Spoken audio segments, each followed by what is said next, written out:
Olá, meus irmãos. A paz do Mestre Jesus esteja com todos vocês. Que Deus abençoe quem me ouve, que o Senhor Deus Todo-Poderoso possa vir falar conosco sempre por intermédio da sua santa e poderosa palavra. Como que está o coração, como que está a vida, meus irmãos? Desejo que toda sorte de bênçãos caia sobre a sua vida, que o Senhor possa derramar gloriosamente, depois de tudo passado. Vamos lá? Vamos para a nossa conversa? Vamos para a nossa breve reflexão, e ela encontra-se hoje no Evangelho de Jesus Cristo. Quero ler com vocês o capítulo 23 do Evangelho de Lucas, a partir do verso 34.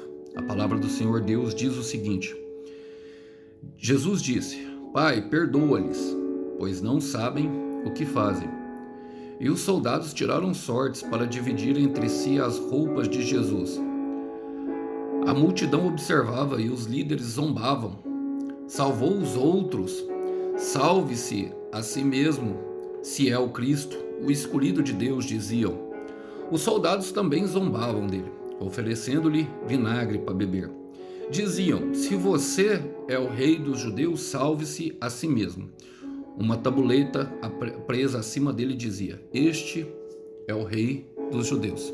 Glória a Deus, irmãos. O contexto aqui é narrado por Lucas, é a crucificação do Senhor Jesus. E é um momento, creio eu, que de muita agonia para o mestre, visto que Satanás arquitetou, usando tudo e todos contra ele para levá-lo à morte, pensando que estaria parando ele, quando na verdade estava cumprindo um plano divino, um plano de redenção para todos nós, um plano que atingiria a muitas pessoas que aceitassem. Todo aquele que crê em Jesus Cristo já passou da condenação para a salvação, tem um novo e vivo caminho rumo à eternidade, rumo ao céu.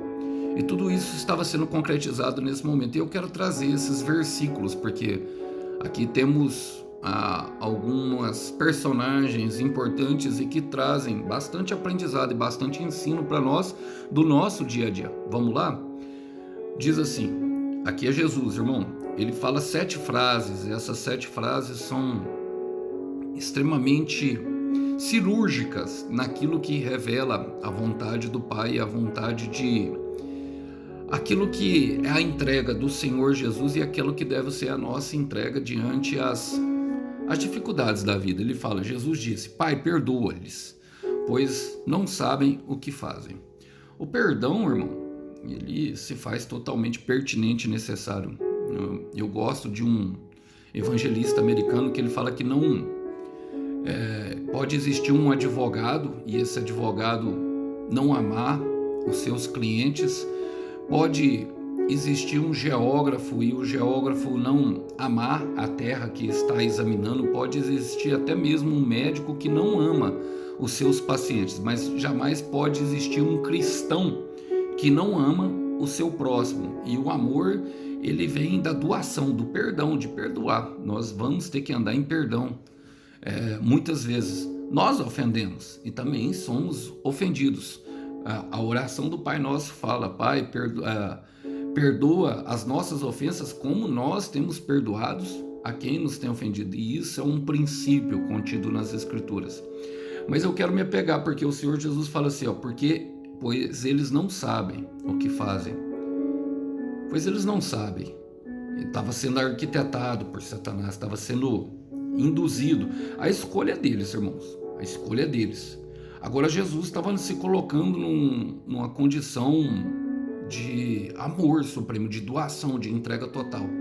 Mas como eles não sabiam, eles estavam na ignorância. E eu quero te quero te levar a um questionamento. Vamos colocar tudo aquilo em pensamento, em reflexão. Quero trazer uma reflexão. Será que a ignorância é mesmo uma bênção, como diz por aí? Eu tenho certeza que você já ouviu isso por aí. A ignorância é uma bênção. Mas será que a ignorância é mesmo uma bênção? Quero trazer uma realidade das Escrituras para ilustrar isso, segundo o próprio autor Lucas, que fala em Lucas capítulo 12, versículo 47. Ele fala: aquele servo que conhece a vontade do seu patrão e não se prepara, e não faz o que quer, ele será castigado, será castigado com muitos açoites, mas todo aquele que sabe a conduta é má, será castigado com poucos açoites, mas todo aquele que sabe que a sua conduta é má, será castigado com poucos açoites. A quem muito é dado, muito será exigido, e a quem muito é confiado, muito mais lhe será pedido. O que Lucas está falando, irmão, é justamente de quando o Senhor Jesus voltar, uma volta dele eminente, escatológica, para arrebatar a sua igreja, ou até mesmo para prestar algum julgamento, como por exemplo de Sodoma e Gomorra, e pegar as pessoas despreparadas, as pessoas que talvez tivessem a informação ou talvez nem tivessem, mas talvez nem tivessem buscado sob o seu propósito. O Senhor nos criou por algo. A palavra fala no Salmo 139 que os nossos dias foram todos escritos antes mesmo de nós sermos formados. O salmista fala que ele nos conhecia antes mesmo de nós sermos formados, conhecia o nosso levantar e o nosso dormir, sabia todos os nossos pensamentos. Mas está falando de uma ignorância, está falando de uma pessoa que às vezes até conhece, sabe fazer o que é certo, mas não faz, não se prepara, não entende, ou então até mesmo aquela pessoa que tem ignorância e nem procurou saber. Essa também será castigada com poucos açoites, mas não deixará de ser castigada. Não deixará. E a grande verdade é que conhecereis a verdade vos libertará. Somente a verdade. Por mais que nós passemos por período de dor, e entenda uma coisa, irmão, é muito melhor passar uma dor junto com Jesus que uma dor sem Jesus.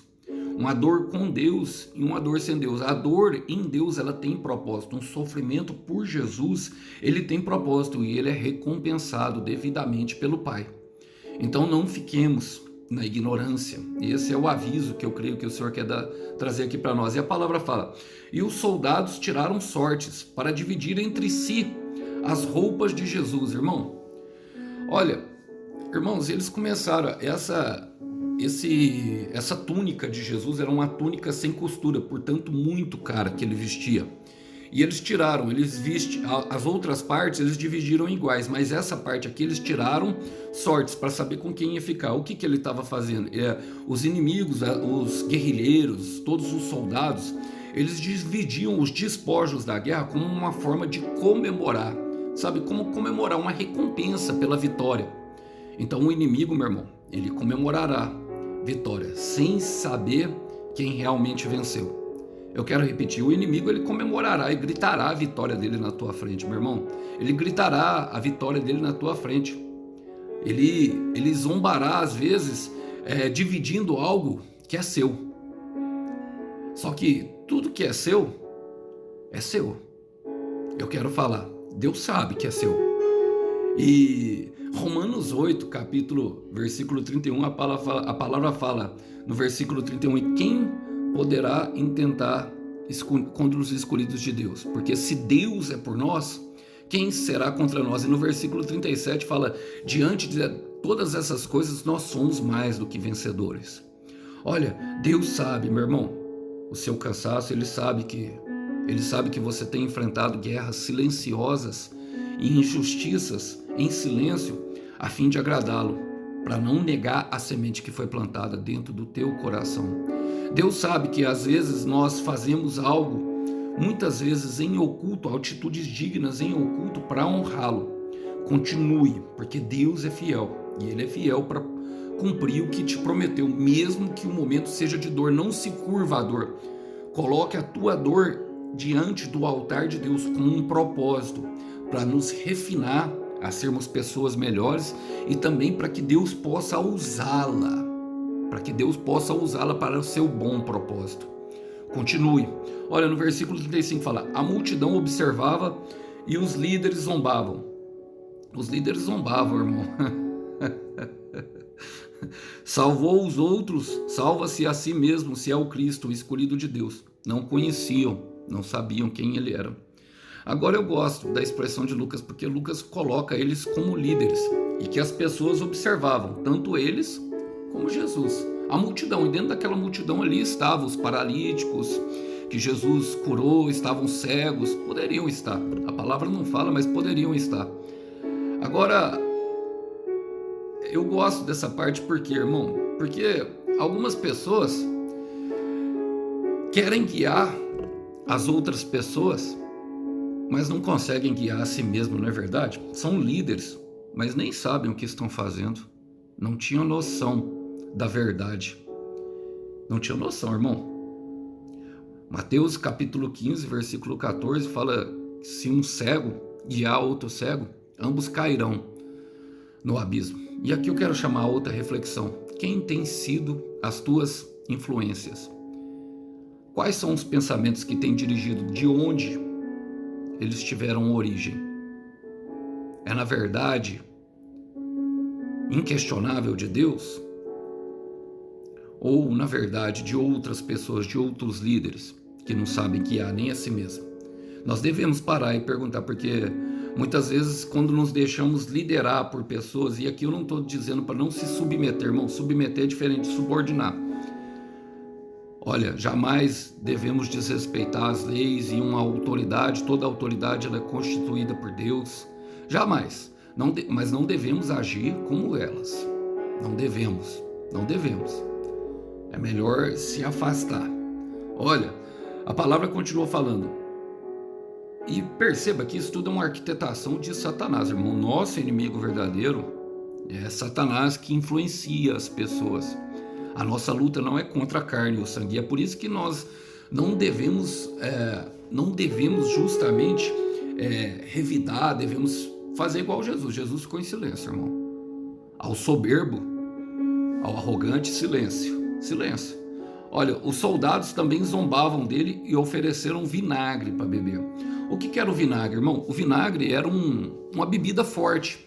Era um vinho de baixa qualidade, se eu posso falar assim, um vinho que tinha um teor alcoólico muito maior, que levavam eles até mesmo à vertigem. Então você percebe que através dos fariseus, o Satanás, ele provoca o problema, a dor, a zombaria, a afronta, a humilhação e a vergonha, mas através dos soldados vem a anestesia. O próprio inimigo que provoca em nós a dor, ele quer nos dar anestesia logo depois, anestesiar a nossa alma. Percebe isso aqui? Percebe? Consegue perceber todas essas coisas? Paulo fala em Romanos 8 sobre o sono da indolência, sobre aqueles que mesmo vendo não conseguem ver, e mesmo ouvindo não conseguem ouvir porque estão dormindo.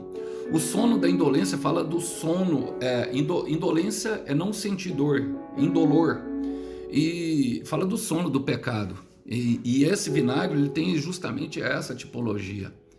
E às vezes o diabo nos prende nesse círculo vicioso, nos humilha, nos envergonha e depois vem e oferece para nós um vinagre.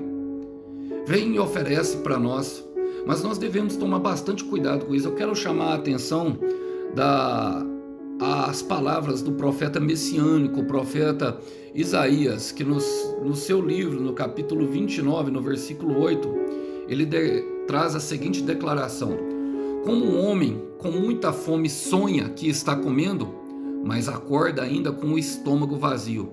Como um homem morrendo de sede sonha que está bebendo, mas acorda sem forças, sem ter saciado a sua sede. Assim será com os inimigos que vão sonhar com uma grande vitória contra o Monte Sião, mas isso não passará de um sonho. O que o Isaías está chamando, irmão?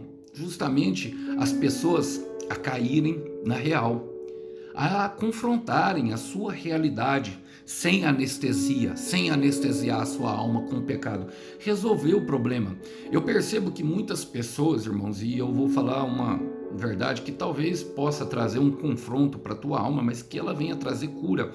Que muitas pessoas, quando chegam no culto, na igreja, até declaram, sabe, a sua fé, e isso é muito bom. Eu não estou aqui negando isso, sabe? Jesus vai mudar a minha história. Recebem a palavra de Deus com muita alegria, mas quando vem as aflições da vida, quando vem as injúrias, quando vem as humilhações, quando vem a dificuldade, você percebe que o mesmo problema que tem a capacidade de nos conectar à terra é o mesmo problema que tem a capacidade de nos conectar ao céu. Por quê? Satanás usa o problema para nós conectarmos a nossa mente. Vem uma dívida, vem uma conta, vem um rompimento de uma relação, logo nós entramos numa tristeza profunda e numa preocupação que é terrena. Mas o Senhor Jesus insiste, a voz do Espírito Santo diz hoje, não se preocupem.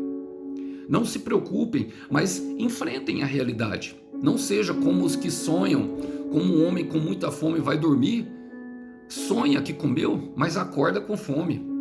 Um homem com muita sede que foi dormir, sonhou que bebeu água, mas acordou com sede e logo percebe o vazio da alma. Assim é Satanás tentando nos prender a uma cadeia, irmão, porque a mesma mente que cria o problema é a que elabora a solução. Eu quero repetir isso, a mesma mente que cria o problema é a mente que elabora a solução. E tudo está em nós. Agora, qual é o nosso vinagre? O que nós temos usado para entorpecer, para usar como subterfúgio? O irmão Alisson, por exemplo, usava a cocaína. Eu quero contar aqui um pequeno testemunho. Eu lembro que quando eu estava fazendo o tratamento, nos 3 anos que o Senhor ali me libertou das drogas, e eu lembro que o meu psiquiatra, eu fiz um tratamento no psiquiatra há muito tempo, ele falava que a droga era como uma namoradinha, que às vezes, uma ex-namorada, que às vezes a gente não queria ter. E tem a diferença do lapso com a recaída. O lapso é quando a gente vai lá e dá aquela ficadinha com aquela ex-namorada, a fim de saciar o nosso desejo fisiológico. E a recaída era justamente quando nós demorávamos mais tempo. Às vezes a gente até voltava a namorar com ela, mesmo sabendo que aquele namoro era sem futuro. Em vez de jogar fora, em vez de se livrar logo daquilo. E por isso nós não conseguíamos vencer. E aquilo fez muito sentido para mim na minha luta, porque se eu quisesse viver um novo, vivo caminho, como é que eu poderia manter alguma coisa antiga perto de mim? Manter o meu vinagre. Qual é o seu vinagre? Qual é o nosso vinagre? E a palavra continua falando. Diziam, se você é o rei dos judeus, salve-se a si mesmo. Irmão, olha, vamos questionar a autoridade de Deus sobre a nossa vida. Aqui está falando do reinado de Jesus, e Jesus de fato ele veio, ele é rei dos reis, senhor dos senhores, ele pode todas as coisas. E o questionamento daquilo que nós devemos fazer por causa do momento que estamos vivendo não pode mudar a palavra que Deus implantou em nosso coração. Mova-se pela palavra. A palavra e a postura é a mesma e ela permanecerá. Eu quero repetir, a palavra é a mesma e a postura permanecerá. Eu estou pregando aqui para pessoas que têm entrado em dúvida com relação à sua realidade. Eu quero te dizer, meu irmão, você não é o seu momento. Eu quero te dizer, meu irmão, você não é o seu momento. Essa mensagem é para pessoas que receberam a palavra do Senhor, mas o cenário é totalmente ao contrário. O cenário é de caos e de dor. A postura é a mesma e ela permanecerá. Quero ler com vocês Colossenses. O livro de Colossenses ele é ótimo, a epístola de Paulo aos Colossenses, capítulo 1. Eu quero ler o verso 16 e 17. Pois nele foram criadas todas as coisas no céu e na terra. Está falando de Jesus. As coisas que podemos ver e as que não podemos. O mundo espiritual com seus tronos e reinos, seus governantes e suas autoridades. Todas as coisas foram criadas por ele e para ele. Ele existia antes que tudo o mais começasse. E o seu poder que sustém todas as coisas. Zombavam sem saber. Então vamos zombar sem saber, meu irmão, o que nós carregamos. O que nós questionamos, mais uma vez devemos ignorar. Deus sabe que você está cansado justamente por ignorar as afrontas do inimigo, mas Ele está renovando as suas forças nesse momento. Ninguém sabe as lutas internas e externas que você vivencia, mas Deus sabe, Deus vê. E o nosso caminho de fé vai ser muitas vezes que é sobre sentir, mas sim se importar. E no versículo 38, eu quero partir por final, fala: uma tabuleta presa acima dele dizia: este é o reino dos judeus. Essa tabuleta, ela foi mandada escrever, irmão, todo condenado tinha essa tabuleta que mostrava o motivo, ou seja, o porquê ele estava sendo condenado justamente no alto da cruz. Eu falei sobre isso em outra ministração. A cruz está paralela à cadeira elétrica em alguns países que é permitido, que a lei permite, que a lei executa o seu condenado com pena de morte, ou seja, era o mais alto grau de execução por um castigo. E Jesus estava sendo castigado por ser rei.